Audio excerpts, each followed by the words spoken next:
Bonjour et bienvenue sur le plateau télé de Village Semences. Alors comme vous le savez, c'est le salon des retrouvailles. Que c'est bon d'être ici. Alors on parle beaucoup des abeilles, ça va être le sujet de ce matin. On déplore leur disparition. Cette question s'invite souvent à la une de nos journaux et peut susciter chez nous de l'inquiétude et de l'anxiété. Nous avons voulu en savoir plus et nous allons ensemble démêler le vrai du faux, car on entend à peu près tout sur ce sujet. Les abeilles sont aussi au centre de l'actualité du plan pollinisateur, accompagné d'un nouvel arrêté abeilles qui encadre l'utilisation des produits phytosanitaires. Alors, les abeilles continuent-elles de mourir? La pollinisation est-elle menacée? Et avec les rendements agricoles, quel est le rôle exact des pesticides? Est-il possible de concilier agriculture et apiculture? Pourquoi entend-on aussi souvent parler des abeilles? Enfin, y a-t-il des raisons d'espérer? Les réponses à toutes ces questions dans Stop Intox. Alors pour en parler, j'ai le plaisir d'accueillir Philippe Lecomte. Bonjour. Bonjour. Vous êtes apiculteur professionnel bio et président du réseau Biodiversité pour les abeilles. Gilles Rivière-Weinstein, vous êtes journaliste et vous avez écrit il y a quelque temps un ouvrage, Abeilles, l'imposture écologique. Et Stéphane Sanchez, bonjour. Vous êtes directeur de la FNSEA Grand Bassin Parisien. Philippe, je commence avec vous. Comment se portent les abeilles à l'aube d'une nouvelle année apicole et après une année 2021 assez horrible, qualifiée d'annus horribilis? Écoutez, les abeilles, pour les ruches qu'on a ouvertes à cette époque-ci, se portent relativement mal globalement, et c'est lié aux conditions climatiques de l'an passé. Voilà, donc... mais ceci dit, on observe des grandes variations dans les taux de mortalité de ruches, selon d'une part les bassins, mais également selon les personnes qui gèrent ces ruches. Dans un même bassin de production, cette fois-ci, toutes choses étant égales par ailleurs, on a des mortalités qui vont de 5%, ce qui est tout à fait normal, à 80, jusque 100%, selon la compétence de l'apiculteur et sa technicité. Donc ça, c'est par rapport à l'apiculteur. On viendra tout à l'heure sur justement toutes ces oppositions qui sont faites entre apiculteurs et agriculteurs. Et là, on va parler après du plan pollinisation aussi. Alors, vous avez aussi monté le réseau Biodiversité pour les abeilles. Et vous avez mené de nombreuses études pour étudier le bol alimentaire des abeilles. Quels en sont les résultats? Écoutez, parmi les facteurs qui font mourir les abeilles, ceux dont on a parlé à l'instant, la question de la ressource alimentaire est quelque chose d'absolument déterminant, car le profil floral de nos campagnes change en permanence et on est dans un processus de réduction de la ressource qui conduit à des phénomènes à des problèmes de pathologie, en définitive. Donc, ce que l'on sait, et on l'expérimente nous tout le temps à travers notre association Réseau Biodiversité pour les abeilles, c'est que dès lors que l'on ramène une ressource de qualité dans le milieu, ça change tout pour le devenir des abeilles domestiques, mais aussi de pas mal d'auxiliaires de culture et des abeilles sauvages. Ce qu'on appelle sauvages, c'est les 1000 à peu près espèces d'apoïdés qui vivent en France, en plus de l'abeille domestique. Okay. Après, il y a eu de nombreuses querelles scientifiques dans le monde entier qui s'accordent à dire que l'origine de la mortalité des abeilles, elle est très diverse, notamment la famine, mais pas que. Oui, en fait, si vous voulez, on a une multitude de paramètres qui interviennent par rapport à ça. Déjà des mécanismes économiques qui nous mettent en concurrence avec les pays tiers et qui fragilisent notre capacité à bien gérer nos ruches, c'est un premier élément. Et ensuite, les autres éléments, c'est, comme on vient de le dire, le problème de la ressource, mais aussi l'arrivée dans les années 80 de deux parasites exotiques, le varroa et le Nosema serranei, qui déstabilisent complètement l'équilibre viral à l'intérieur des populations d'abeilles. Parce que le phénomène qu'on observe dans la mortalité des abeilles, c'est toujours ou principalement des mortalités dues à des explosions virales. Et ces explosions virales sont liées au fait qu'on a une trentaine d'espèces de virus dans nos ruches et que dès lors que le varroa interfère avec, dans la ruche avec la défense immunitaire des abeilles, on a des explosions virales. Et comment améliorer cette situation selon vous? C'est d'abord une bonne lutte contre le varroa et il faut avouer qu'on est relativement démunis aujourd'hui pour lutter contre le varroa puisqu'on a un nombre de molécules de synthèse ou naturelles qui est très limité et que on ne voit pas émerger pour le moment de solutions nouvelles issues des laboratoires pharmaceutiques. Ok. Et donc tout ça, ça se joue aussi à Bruxelles. Quelles sont vos réactions par rapport à la réglementation européenne?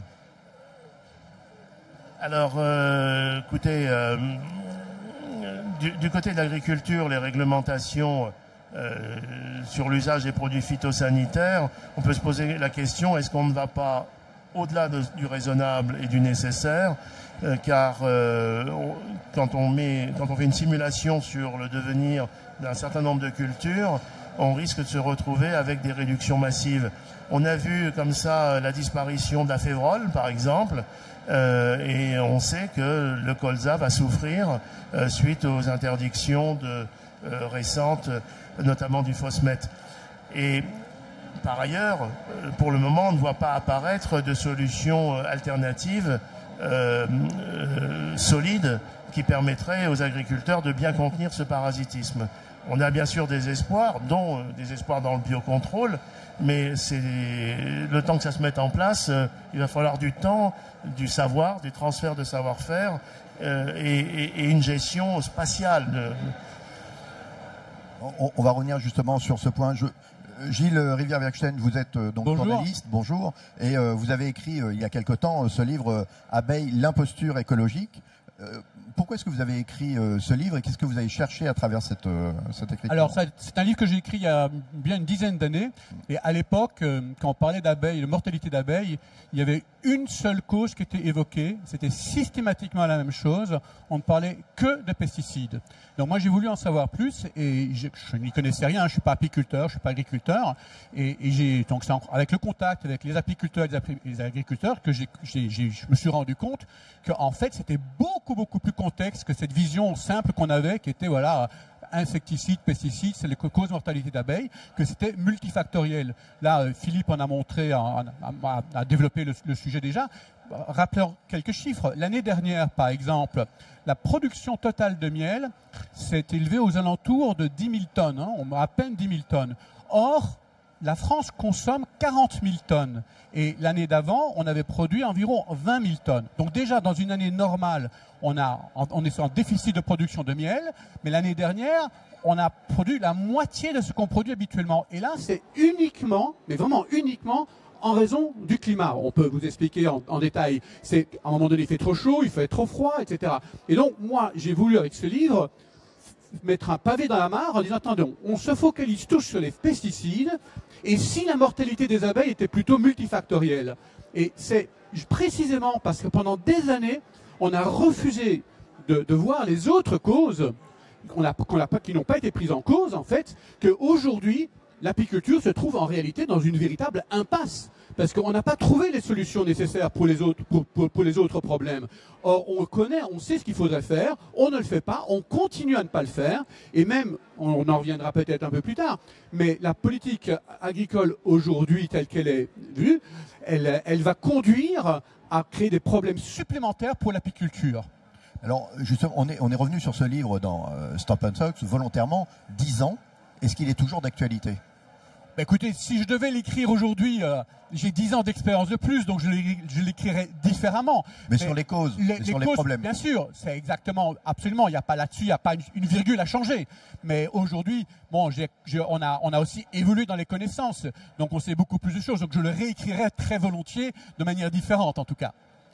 Stéphane Sanchez, rebonjour. Donc, on oppose souvent apiculteurs et agriculteurs. Qu'est-ce que vous en pensez? Qu'est-ce que vous suggéreriez par rapport à ça? Quand ils sont apiculteurs et agriculteurs, ils s'adorent. C'est ça le sujet, quelque part. C'est qu'il ne faut pas les opposer. Ce sont des agriculteurs.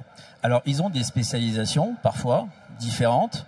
Et soit ils produisent de la matière végétale, soit ils sont éleveurs d'abeilles, comme M.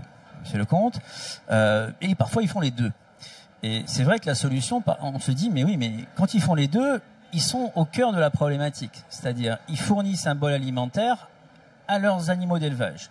Tandis que quand c'est pas le cas, forcément, il y a des dissensions. Il y a ceux qui produisent et ceux qui utilisent cette production pour élever. Et c'est là que le problème vient. C'est-à-dire qu'à un moment donné, comme disait M. Weinstein, il y a une problématique multifactorielle de la problématique apicole. Et quand on est dans du multifactoriel, on a tendance, en fonction des situations, à prioriser un facteur par rapport à un autre. Et les autres levées de bouclier, c'est ce qu'a fait M. Weinstein en disant, attendez, en bout d'un moment, on disait, oui, il n'y a que les phytos qui étaient la cause de la mortalité des abeilles. Donc on ne peut pas entendre que ça. On ne dit pas que ça n'existe pas, qu'il n'y a pas une problématique, on dit que ce n'est pas que ça. Mais je crois qu'on estime que c'est la 6e cause, c'est pas la première des causes. Alors, si je peux les lister, on peut les lister quelque part. Donc M. Weinstein a parlé de la dérèglement climatique, le climat, mais ça ne touche pas que les abeilles. Mais effectivement, elles sont extrêmement sensibles parce qu'il y a une hivernation et que indirectement, ce sont des animaux extrêmement sensibles. Il y a aussi le bol alimentaire, forcément, en fonction des plantes attractives, c'est-à-dire mellifères, qui sont produites autour. Il y a le parasitisme. On a évoqué la question du varroa, cet acarien qui vient d'Asie et qui effectivement aujourd'hui impacte cette situation. Et puis, notre facteur, il y a l'amateurisme. Parce qu'on ne l'a pas évoqué, mais je vois mon voisin sourire, parce que l'amateurisme, c'est quoi la différence entre un amateur et un producteur professionnel? C'est que le producteur professionnel, il connaît son métier, il va élever les abeilles en traitant ces abeilles comme n'importe quel élevage, en utilisant des produits vétérinaires, tandis que l'amateur, forcément, en fonction de ses orientations, il sera moins professionnel, et donc là aussi, il y a une tendance de l'amateurisme à expliquer sur les réseaux sociaux avec le vecteur du réseau social, où n'importe qui peut s'exprimer, que ça ne fonctionne pas, que les phytos détruisent, etc., etc. Et donc on est dans un embryo sémantique en raison de tous ces facteurs qui se conjuguent. On voit que c'est complexe et on voit aussi que les aspects de communication et d'émotion viennent impacter considérablement la relation et la compréhension des enjeux. Comme vous dites, c'est l'émotion. L'abeille, ça ramène à quoi? Ça ramène effectivement à l'alimentaire. Cet animal, ce petit animal, aujourd'hui, ça pollinise 90% des plantes à fleurs, plus des 3/4 des plantes cultivées sur Terre. C'est un maillon essentiel de notre production alimentaire et indirectement, les gens ont une sensibilité à cet animal. Et donc forcément, l'émotion vient en plus contrecarrer ces problématiques multifactorielles. Alors, rentrons aussi dans le sujet de ce plan pollinisation. Alors, qu'est-ce que vous en pensez? Comment vous l'abordez, ce plan? Écoutez, moi j'ai participé aux phases préliminaires du plan pollinisateur. Ce que j'ai observé au mois de juin de l'année dernière dans une visioconférence avec toutes les parties prenantes, c'est que se sont exprimées toutes les lignes de fracture. Alors principalement entre les environnementalistes et l'agriculture. Et dans les environnementalistes, on va y mettre les apiculteurs. Mais là aussi, on voyait des lignes de fracture entre les gens qui défendent l'abeille noire locale contre l'abeille hybride qui est en train de se développer en France, les abeilles sauvages contre les abeilles domestiques. Enfin bref, un ensemble de lignes de fracture. Et l'impression que me donne le plan pollinisateur, c'est que les pouvoirs publics ont cherché à trouver un modus vivendi pour satisfaire tout le monde. Or, on ne peut pas satisfaire tout le monde. Il y a des situations qui ne sont pas compatibles, comme l'opposition systématique à l'usage des pesticides. Donc, la deuxième question, ça va reposer sur le fait qu'est-ce qu'on a comme moyen financier pour appliquer ce plan pollinisateur. Vous voyez, nous, on a mesuré qu'il faudrait 80 000 hectares de jachères apicoles en France. Ça a un coût. J'ai pas encore vu le budget en phase avec ce besoin-là, quoi.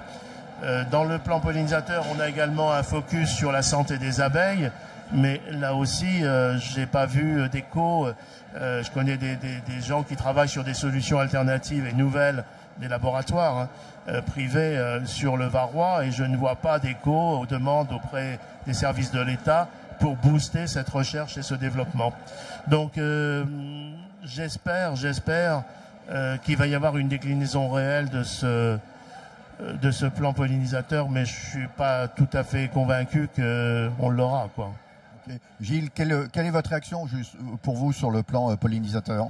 Je pense que là, on est vraiment dans le typiquement macronisme avec du en même temps. Parce que en même temps, il vient de déclarer qui veut relancer un plan protéines. Alors, un plan protéines, très rapidement. Oui, il faut expliquer voilà. quand même. En fait, vous savez, les animaux ont besoin d'alimentation, donc ils ont besoin de protéines. Hein, les vaches, les cochons, les volailles, etc. Et en France, il s'avère que on ne produit pas suffisamment de protéines pour nourrir notre bétail. Donc on importe des protéines, on importe beaucoup historiquement. Et bon, c'était un choix qui a été fait. Aujourd'hui, on voudrait renverser un petit peu la balance et faire en sorte qu'on puisse produire plus de protéines. Donc plus de protéines, c'est plus de colza et c'est plus de tournesol notamment. Ce qui est une excellente nouvelle pour les apiculteurs. Parce que le colza et le tournesol apportent justement une alimentation à l'abeille à un moment clé. Et quand une abeille au printemps est bien nourrie, quand une ruche est forte, eh ben elle survit beaucoup plus facilement le reste de l'hiver, de l'été, et elle produit beaucoup plus de miel. Donc tout ça est une très bonne nouvelle. Donc a priori, tout le monde ne peut qu'applaudir. Sauf que, en même temps, on a le plan pollinisateur et on a des interdictions de produits phyto. Or, les agriculteurs vous diront que faire du colza et faire du tournesol, c'est pas si facile que ça. Surtout si on n'a pas les outils nécessaires pour protéger les cultures. Et donc, les agriculteurs, eux, c'est très simple. Hein. Si c'est trop compliqué à faire du colza et du tournesol, ils vont faire autre chose. Ils vont faire, je sais pas, ils vont faire du maïs, ils vont faire du blé, enfin, ils vont faire d'autres cultures qui sont pas nécessairement bonnes pour les abeilles. Et c'est exactement ce qu'on voit. Pour vous donner des chiffres, à un moment donné, en France, on avait en termes de surface 1,4 million d'hectares consacrés au colza. Aujourd'hui, on est à peine à 900 000 hectares. 600 000 hectares de moins. Ce qui veut dire c'est 600 000 hectares de moins de nourriture pour les abeilles. Voyez, et suite aux décisions qui ont été prises d'interdire, donc comme tu as parlé du phosmet, mais c'est un des produits, il y en a d'autres, hein, les agriculteurs risquent de produire encore moins. Donc on pourrait tomber à 500 000 hectares de colza si ça continue comme ça. Le tournesol, la même chose. Donc, si vous voulez, le problème, c'est ce en même temps. On a un très bon plan pollinisateur, un très bon plan protéines, qui s'accompagne d'un plan pollinisateur qui va finalement mettre le plan protéines en défaut. Et c'est là toute la difficulté, comme tu disais, c'est que il faut prendre tout en considération si on veut faire quelque chose de correct. Donc je pense que ce plan pollinisateur doit être revu si le président Macron veut vraiment faire un plan protéines. Qu'est-ce que vous en pensez, Stéphane, par rapport à tout ça? Qu'est-ce que vous remettez en question dans ce plan? C'est-à-dire que la ligne qui est la nôtre, hein, c'est de dire les agriculteurs ne sont pas contre l'idée de travailler de manière perpétuelle à l'évolution de leur système. Là où ils s'offusquent, c'est quand c'est du franco-français. C'est toujours pareil. Dans ce plan pollinisateur, si je me place au niveau des agriculteurs, qu'est-ce qui les interpelle? Ce n'est pas la recherche appliquée et fondamentale qui est mise dedans. Ce n'est pas une meilleure gouvernance qui est mise dedans. Ce n'est pas la meilleure synergie de tous les acteurs étatiques pour effectivement améliorer la connaissance. Un agriculteur ne peut qu'être satisfait. Ce n'est pas l'argent qui est mis sur la table. C'est lorsqu'on arrive à ces pratiques, c'est-à-dire qu'est-ce que ça va générer chez lui comme modification et comment il va devoir l'intégrer. Il y a un volet qui est, on va dire, stressant dans le plan pollinisateur, c'est la partie, bien évidemment, sur l'utilisation des produits phytopharmaceutiques, avec l'arrêté qui, bien évidemment, rentre dans ce plan et qui a été revu et qui est en application depuis janvier, et qui prévoit quoi? Qui prévoit qu'en fait, historiquement, il n'y avait que les insecticides qui avaient une évaluation de l'ANSES sur l'impact qu'ils ont sur les abeilles. Maintenant, il prévoit l'ensemble. Ça veut dire que les fongicides et les herbicides, toutes les firmes phytopharmaceutiques vont devoir revenir vers l'ANSES avec des nouvelles études, voire redéposer des AMM pour pouvoir effectivement prouver que leurs produits sont... Alors, sur le fondement, on peut se dire, c'est intéressant, c'est un principe de précaution. Mais sur le fond, ça veut dire quoi? Ça veut dire que les firmes en France vont devoir faire ça. Elles vont s'interroger effectivement si elles vont remettre ces produits sur le marché français, si elles vont redépenser des millions d'euros pour ça. Ça peut nous faire perdre des produits indirectement par rapport aux autres cultures, parce que forcément, si vous remettez des fongies et des herbicides sur le temps, que ça a un impact sur l'ensemble des systèmes, ça c'est la première chose. Donc ça c'est stressant pour l'agriculteur. Pourquoi? Parce qu'on est dans un espace-temps où on n'a pas de réponse. par rapport que l'ANSES va sortir. Est-ce que c'est un problème de planification aussi, c'est de vision à moyen long terme? C'est une épée de Damoclès. C'est-à-dire que les produits phytopharmaceutiques, ce sont les solutions disponibles, comme je disais, pour produire. Si on vous les enlève au fur et à mesure, vous êtes donc parfois dans l'incapacité de produire. Parce que, on l'a bien vu sur les néonicotinoïdes, si on ne les avait pas, on ne pouvait plus faire de betterave avec la jaunisse. Et donc c'est toute la filière qui tombe. Je parle des phytos. Je ne parle pas que de ça. Il y avait dans le plan pollinisateur un autre élément qui est l'application. C'est-à-dire, on nous explique que maintenant, il faut le faire. Alors, -2, +3, ça veut dire, le coucher du soleil, vous avez jusqu'à -2 heures avant et +3 heures.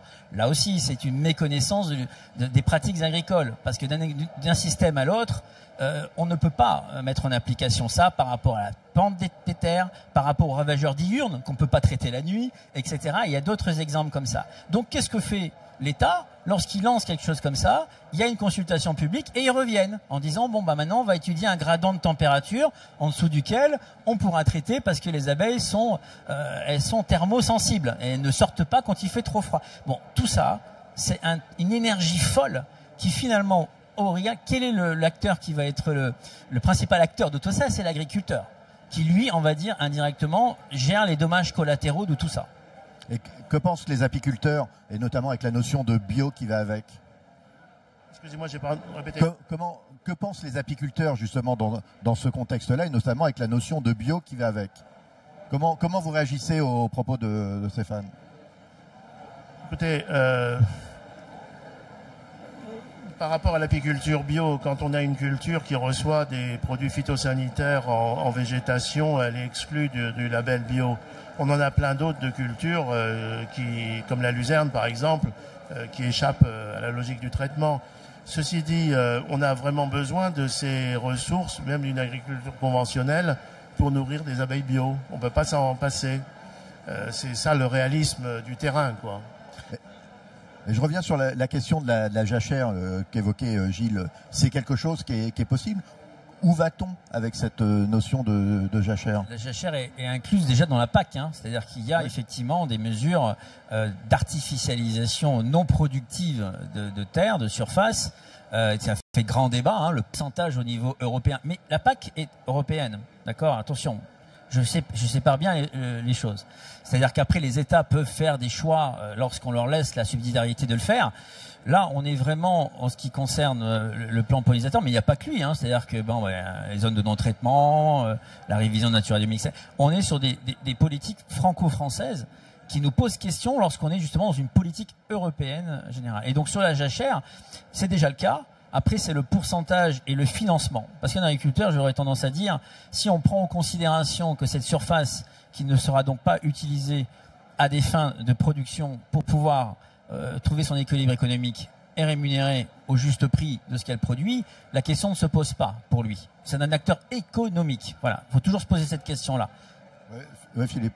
Oui, alors, il y a un autre paramètre qu'il faut absolument prendre en compte, c'est que si on abandonne 3,5%, je crois que c'est ça qui est prévu, d'espace à la nature, si vous avez des végétations de fétuques et de raies-gras, par rapport à la problématique de nourrir les abeilles, ça aura un impact totalement nul.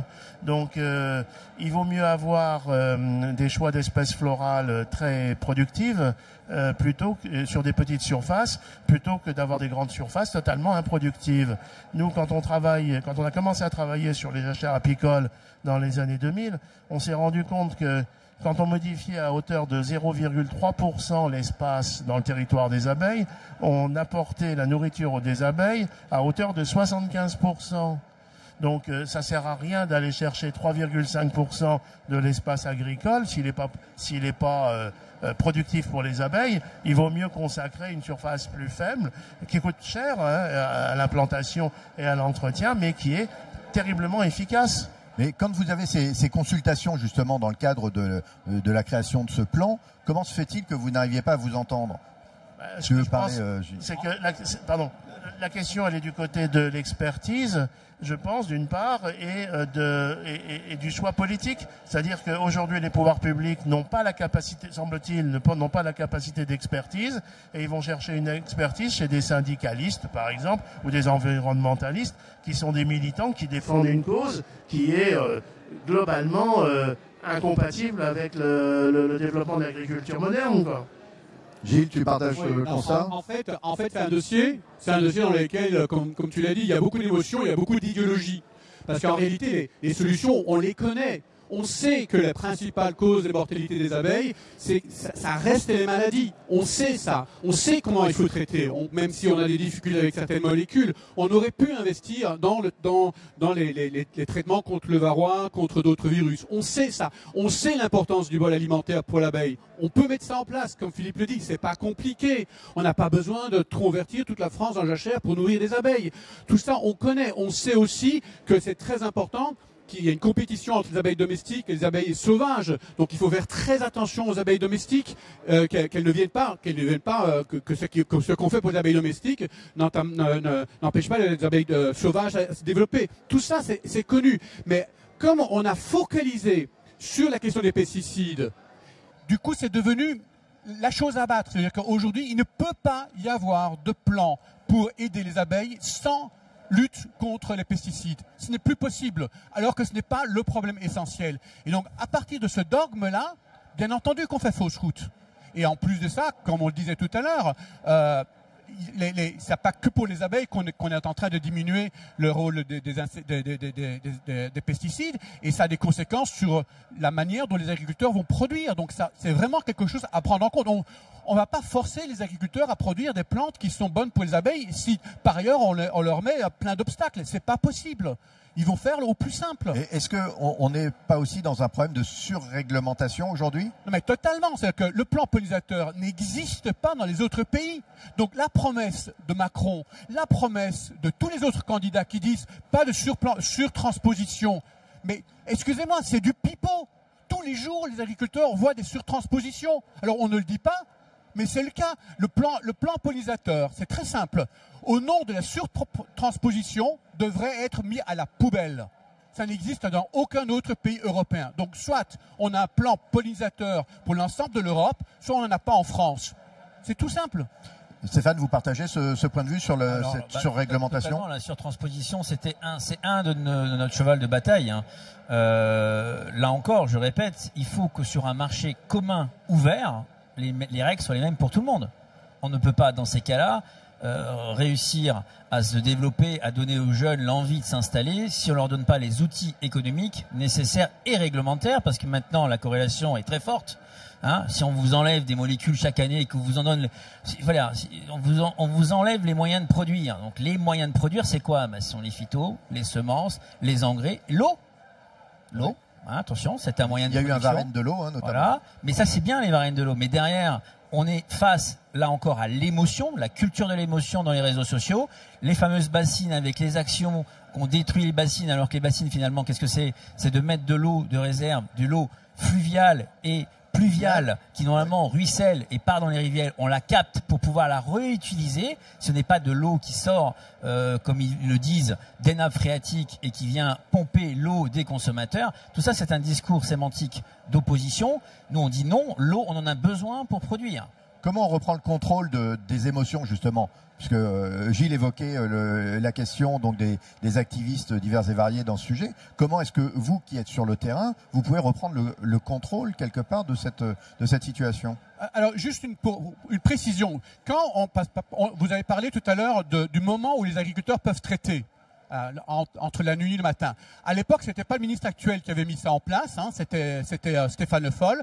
À l'époque, j'ai posé la question directement à Stéphane Le Foll. Je lui ai dit, comment ça se passe en Allemagne? Vous savez qu'est-ce qu'il m'a répondu? J'en sais rien et je veux pas savoir. On est en plein dans la surtransposition. Ouais, mais on peut pas rester là-dessus. Donc voilà, non mais juste, c'est quelque chose qu'on ne peut plus continuer comme ça. Ça, c'est une première chose. Donc je pense que la question de la surtransposition des normes doit être un élément clé dans les décisions, indépendamment de ce que veulent les dogmatiques. C'est tout. En fait, il faut arrêter l'idéologie et il faut mettre du pragmatisme. Et avec ce pragmatisme-là, oui, on peut peut-être aller vers quelque chose de plus positif. Mais on ne va pas lutter avec des arguments, si vous voulez, contre ce dogmatisme. Il faut vraiment qu'on retrouve un discours pragmatique, réaliste. Est-ce que ce discours pragmatique, il n'est pas aussi lié à un discours scientifique? Parce que vous savez, vous êtes un professionnel, vous maîtrisez ces éléments. Écoutez, moi je crois qu'il faut remettre... plus près sur le menton. Il marche ? Ouais. Ouais, il faut remettre la science au milieu du village, quoi. Et pour que la science, elle soit fonctionnelle, efficace, il faut extraire les scientifiques de la pression militante. Or, c'est un peu ce qui s'est passé depuis des dizaines d'années, où on fait intervenir des gens du syndicalisme ou de l'associatif, notamment sur les sujets en apiculture, des gens qui n'ont qu'une compétence, mais qui font une pression colossale sur l'appareil scientifique. Imaginez que dans la répartition des budgets publics en matière de recherche scientifique en apiculture, vous avez 1% sur l'évolution du paysage botanique, vous n'avez rien sur les virus, alors que les ruches meurent d'attaque virale, et vous avez 70% sur les produits phytosanitaires, même les produits phytosanitaires qui sont interdits. On continue à travailler dessus. Alors peut-être que c'est un modèle intéressant, moi je veux bien, mais c'est pas ça qui résout le problème des apiculteurs, et ni le problème des agriculteurs. Donc cette pression incroyable sur la sphère scientifique, il faut la lever absolument. Stéphane, je dirais même que la démocratie participative est la pire ennemie de l'orthodoxie scientifique. C'est que quand on demande à des gens leur opinion sur un sujet, les gens répondent, sont presque contents, ils sont émus qu'on s'intéresse à leur opinion, mais c'est pas à partir d'une opinion qu'on construit un argumentaire et surtout derrière une politique. Or aujourd'hui, c'est la méthode qui est appliquée systématiquement. On crée des consultations citoyennes, on donne très largement l'opinion de tout le monde est mise sur la table, et à partir de là, nos gouvernements essaient de construire des politiques publiques. Eh ben, c'est là aujourd'hui. Et quel est l'acteur qui réalise, qui conceptualise et qui met en application au dernier maillon? C'est l'agriculteur, qui aujourd'hui pèse moins d'1% et qui n'a plus cette voix qu'il avait à l'époque pour pouvoir interagir dans l'opinion publique. Donc il est aujourd'hui coincé par rapport à tout ça. Donc pour vous, il faut presque arrêter cette prise de parole, ou est-ce que c'est quand même intéressant pour vous de recueillir un sentiment de la part de l'opinion publique, et puis après peut-être d'avoir... Il faut réexpliquer dans notre démocratie qui fait quoi. Le législatif, on le donne mandat pour qu'il réfléchisse à des sujets complexes. Le législatif, s'il est là, ce n'est pas l'opinion publique. Ce n'est pas à l'opinion publique de savoir si une telle ou telle molécule ou telle solution est adaptée ou pas. C'est là toute la clé de notre démocratie aujourd'hui. Je vois que le débat s'enflamme. Moi, ce que je constate par les chiffres, c'est que depuis les années 2000, on a fait exploser le nombre de salariés et de chercheurs ou de scientifiques bac plus 5 à bac plus 10 dans la sphère apicole. Imaginez qu'il y a plus de 150 chercheurs en apiculture en France et personnes chargées de l'encadrement de l'apiculture. Quelle est la production réelle de ces 150 personnes, à part faire du réglementaire pour poser des problèmes à l'agriculture, sur le prétexte qu'on va sauver les abeilles? Ces 150 personnes n'ont rien changé de la situation qui a émergé dans les années 90-2000. Mais c'est normal, parce qu'on n'a pas pris le problème réellement là où il se trouvait. Et en quelque sorte, un autre phénomène dans la sphère scientifique, c'est la spécialisation des métiers, de la recherche. On peut dire que dans les années 2000, 90-2000, le conflit s'est déplacé entre les biologistes de l'agriculture et de l'apiculture contre les écotoxicologues. Et les écotoxicologues ont gagné la manche parce qu'ils avaient le même langage que les apiculteurs voulaient entendre. D'où aussi les financements dans la sphère de l'écotoxicologie. Et à côté de ça, les biologistes, ils ont été complètement les parents pauvres. Et ça a été un moment, un virage, à mon avis, dont on continue à vivre les conséquences. Gilles, j'ai l'impression que vous vouliez répondre sur le sujet. Oui, je pense qu'il faut amener de la pédagogie dans le débat aussi. Et je crois que l'opinion des gens, elle est faite de ce qu'ils entendent aussi. Et ils n'entendent pas suffisamment les conséquences d'un certain nombre d'actions, comme ce que j'ai par exemple déroulé tout à l'heure concernant le fait que s'il y a moins de colza, s'il y a moins de tournesol en France, par définition c'est mauvais pour les apiculteurs. Et donc, quelque part, paradoxalement, les apiculteurs auraient dû défendre ou devraient défendre la production de colza et de tournesol en France, même si cela implique l'usage des pesticides, puisque en fait une bonne production de colza et de tournesol, même traité avec des pesticides, c'est bon pour les abeilles. Voyez, donc c'est là où je pense qu'il faut beaucoup plus de pédagogie, il faut prendre la parole, il faut expliquer aux gens la réalité. La réalité, c'est quoi? Elle est très simple. En France, on est en manque de production de miel. On n'est pas capable de produire les 40 000 tonnes de miel qu'on consomme. Donc on a besoin d'un vrai plan pour pouvoir produire plus de miel. Mais ça passe par un meilleur lien entre l'agriculture et l'apiculture, parce qu'il ne peut pas y avoir. Est-ce que c'est pas le bon moment? Est-ce que c'est pas le bon moment là aujourd'hui, avec malheureusement tout ce qui se passe autour de nous? Oui, mais là, justement, la notion d'autonomie, de souveraineté, elle revient sur le devant de la scène plus que jamais. D'autant plus que beaucoup de miel importé en France vient indirectement d'Ukraine. Hein. Il faut le savoir, ça. Sur les 40 000, il y a une grande partie, qui est 40 000 tonnes qu'on consomme, il y a une partie qui vient d'Ukraine. Bien entendu, c'est un sujet, mais c'est un sujet, même au-delà de cette question de souveraineté alimentaire, il y a la nécessité que l'agriculture et l'apiculture travaillent ensemble. L'apiculture moderne ne peut pas se faire sans une agriculture moderne. Et dans cette agriculture moderne, il faut donner aux agriculteurs les moyens de produire. C'est aussi simple que ça. Et ça, il faut l'expliquer et le réexpliquer. Et il faut arrêter de mettre en confrontation systématique les apiculteurs qui seraient les défenseurs de la nature, du miel, etc. et les méchants agriculteurs qui font en sorte qu'on puisse pas produire du miel. C'est le contraire, la réalité est le contraire. Et c'est cette réalité-là que aujourd'hui a beaucoup de difficultés à émerger. C'est pour ça que moi j'encourage beaucoup les agriculteurs à mettre des ruches, et ceux qui le font sont des exemples de comment ça peut bien fonctionner. Et on le voit, il y a des multiples exemples en France d'agriculteurs aujourd'hui qui sont apiculteurs et qui peuvent témoigner de comment ça fonctionne et comment ça peut bien fonctionner. C'est ce que disait Stéphane en préambule. Hein. Donc comment marier les deux? Finalement, un agriculteur doit devenir quelque part un apiculteur. Les deux sont ces deux publics-là sont mariés entre eux. Ils ont un pacte. Et en plus, ils sont tous les deux agriculteurs au sens réglementaire des choses. Il n'y a pas d'opposition, il y a de l'idéologie.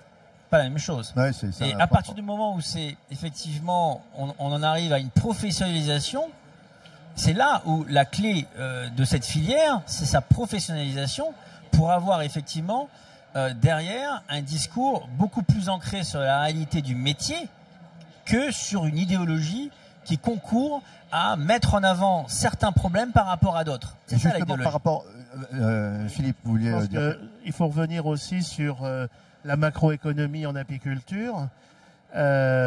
Imaginez que quand moi j'ai commencé l'apiculture, on importait 1500 tonnes de miel par an. Aujourd'hui, on en importe 30 000 tonnes. Imaginez qu'en 2020, la production française a été de 32 000 tonnes. On n'a jamais importé autant de miel qu'en 2020. Le principal conditionneur de miel en France, il conditionne 22 000 tonnes de miel. La production française moyenne tourne aux alentours de 20 000 tonnes et il n'y a aucune incitation au stockage, ce qui fait que les années de surproduction, on brade le miel à un prix proche du cours mondial et que les années de pénurie, on n'est même pas capable de vendre le miel à un prix rehaussé. Donc on a là vraiment un problème, mais là on s'attaque à quelque chose d'extrêmement dur, quoi. On a beau avoir une loi Egalim avec un article 44 qui nous interdit de la présence de production agricole produite selon d'autres, avec des moyens techniques qui sont interdits chez nous.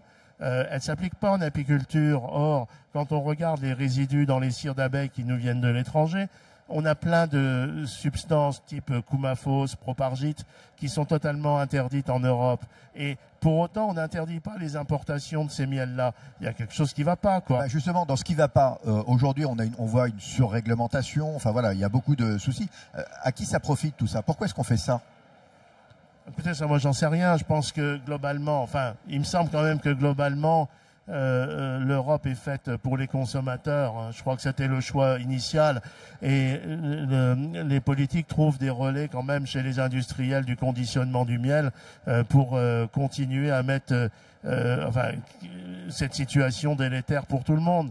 Alors, il y a une interprofession qui vient de se mettre en place en apiculture, mais je n'ai pas vu dans ce projet interprofessionnel l'idée que l'on allait améliorer la situation autant chez les apiculteurs que chez les conditionneurs. Il y a aussi le fait que l'apiculture a toujours été le parent pauvre, parce que tout simplement, ça concerne très peu de monde.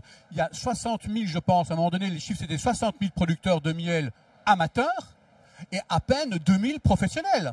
Donc vous avez une filière qui est consacrée de 2000 professionnels. Parmi ces 2000 professionnels, vous en avez au moins la moitié qui s'en sortent très bien et qui ne réclament pas grand-chose. Hein. Ça fonctionne parce qu'eux, ils savent traiter, ils savent faire leurs choses.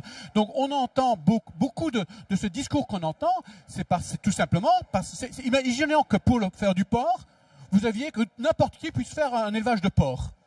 Que ça irait dans tout. Enfin, c'est pas possible. Donc, l'apiculture est le domaine de l'agriculture qui n'a jamais soulevé beaucoup d'intérêt. Résultat, c'est un chiffre absolument effarant. 30% des miels consommés ne sont pas conformes. Alors justement, je voulais parler de la fraude. Comment lutter contre cette fraude? Alors, non, mais déjà, il faut la connaître. Il faut savoir qu'un pot de miel sur 3 ou sur 4 d'après l'Europe n'est pas conforme. Donc, soit c'est parce qu'il y a un problème de détectage, etc. Donc, c'est quelque chose, il n'y a pas d'autre production agricole avec un tel taux de fraude. C'est incroyable. Et ça montre surtout que c'est une filière qui n'est pas organisée. Un apiculteur, par exemple, ne doit pas indiquer combien de ruches il a. Donc, il peut dire qu'il en a 20, 30, il y en a 50, il peut dire qu'il en a 50, en vérité, il en a 10. Rien n'est réglementé. Gilles, on a bien compris. Il nous reste 4 minutes. J'aimerais vous poser une question, et la même à vous trois. Nous sommes en période électorale. Il y a la présidentielle qui se profile. Si vous aviez un message à faire passer, quel serait-il dans le cadre de l'apiculture, hein? Qui veut commencer? Philippe? Désolé. Oui, vous pouvez dire, parce que c'est difficile de faire une synthèse. Une trajectoire, peut-être. Je suis un peu étonné par la qualité de M. de Normandie pour nous écouter. Je suis très déçu par la déclinaison par ses services administratifs. Donc, ce que je pense, c'est que le lien apiculture-agriculture, il est fondamental. On ne peut pas y échapper. Le principal de nos productions de miel viennent de l'agriculture. Il faut que ces productions autochtones, elles soient valorisées comme il faut pour maintenir le métier et le service de la pollinisation, car le service de la pollinisation qui est gratuit pour l'agriculture, il est lié à une économie apicole prospère. Si vous retirez de la prospérité à l'économie apicole, vous menacez le service de la pollinisation. Il faut mettre en place des mesures simples, mais il faut aussi mettre tout le monde sur un pied d'égalité, notamment par rapport au problème de lutte contre les parasites en apiculture, car on a quand même encore aujourd'hui 40% des ruches qui sont soignées avec des médicaments qui n'en sont pas, sur lesquels ce sont des recettes d'arrière-cuisine. Donc voilà. Eh bien, merci Stéphane. À mes yeux, la question de la professionnalisation est essentielle. Ça, on l'a évoqué effectivement la difficulté. On n'a pas évoqué que même au sein du corps patronal, c'est-à-dire les organisations professionnelles qui représentent les apiculteurs, il y en a une multitude. Il n'y en a pas qu'une qui fédère. Voilà. Donc il y a un paysage aujourd'hui qui fait que dans cette filière-là, la professionnalisation est la clé de voûte, parce qu'ils auront un discours commun qui pourra lutter contre toutes les formes de radicalité que l'on peut rencontrer et de passion qui animent ces débats et qui permet des trucs. Et puis il y a un autre point qu'on n'a pas évoqué, c'est l'étiquetage. Et là, ça a quand même bien avancé, c'est que maintenant il y a une obligation d'étiquetage de l'origine des miels. Avant c'était écrit en police 3 tout en bas. Maintenant effectivement dans le rayonnage, on voit que le miel de France a repris des couleurs par rapport au miel d'importation. Oui. Ça, le consommateur par sa capacité à effectivement se rendre compte qui doivent défendre les productions nationales, et c'est un de notre cheval de bataille complémentaire, qu'on se satisfait de savoir que enfin le consommateur a le choix de pouvoir acheter du français ou de l'étranger. Merci. Gilles, le mot de la fin. Pour moi, c'est très simple. Si on veut une filière qui produit du miel, il faut qu'elle soit professionnelle. Et il faut mettre les moyens sur les vrais sujets et pas faire de l'idéologie avec le sujet des insectes et des abeilles. Eh bien, écoutez, merci beaucoup à tous les trois. On se rend compte que le sujet des abeilles, l'apiculture, c'est un sujet qui tient à cœur vraiment tout le monde. Donc, merci pour votre participation. Et puis, à très bientôt sur une nouvelle émission de Stop Intox, dès demain à la même heure. Merci à tous et bon salon.